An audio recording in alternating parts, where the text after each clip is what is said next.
Hi, I'm Danny Flexen and welcome to the latest edition of SecondsOut FLEXpectations.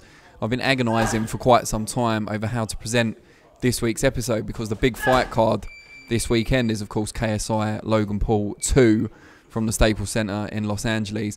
And I did think about doing a serious preview of the fight, but I haven't really done enough research for that, nor do I have any inclination to do so, which left me in a bit of a quandary. But I did write recently an article on SecondsOut.com about how hardcore fans, of which I still consider myself one, albeit open-minded, can survive and ultimately thrive through the weekend. So I'm going to do more of a visual version of that.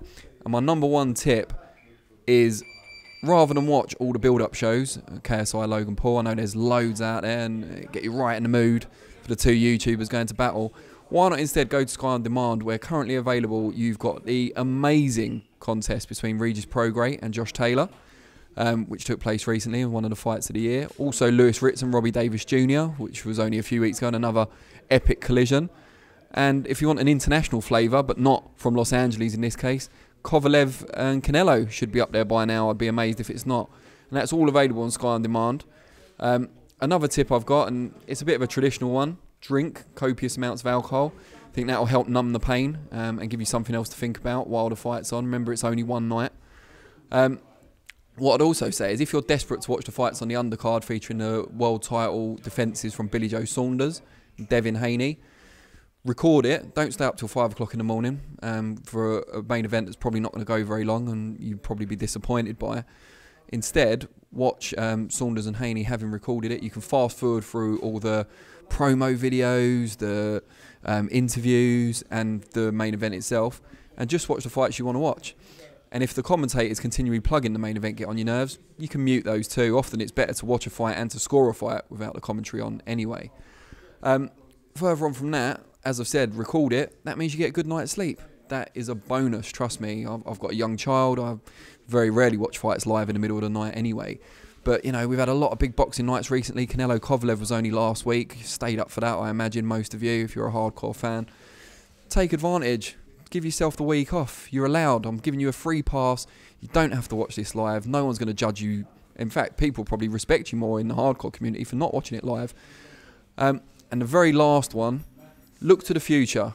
Don't dwell on the present that you're not happy with. Look to the future. Now, in the immediate future, Mick Hennessy's got a show next weekend. Not the best show in the world, but it's all right, and it's on Channel 5, terrestrial TV, so that's good. And we've also got, and I hate to call out a rival or praise a rival, but IFL are going to be showing this. Lee McGregor, Cash Farouk, the Battle of Scotland, I would think, one of the domestic fights of the year next weekend. So definitely tune into that. But then looking further ahead, we've got some real good fights, proper fights.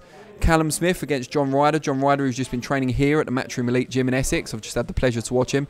That's November the 23rd, the same night as Deontay Wilder's rematch with Luis Ortiz.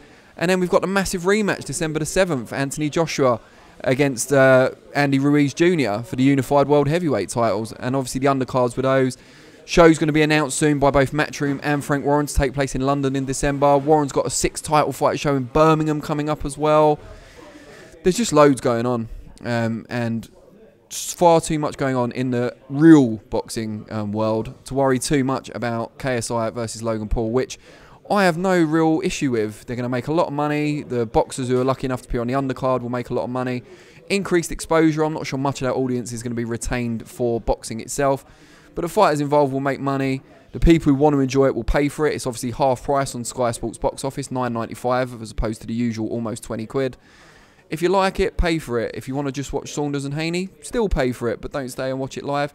And if you've had enough of it, you don't need to go around quoting it, saying it's terrible, you know, putting your epic rant on Twitter.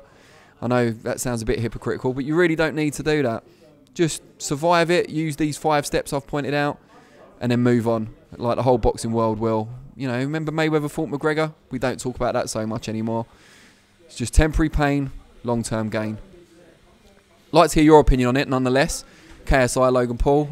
Jeff Powell's opinions got him called a dinosaur yesterday, so I hope I don't get quite the same abuse, but hey, I'm open to it.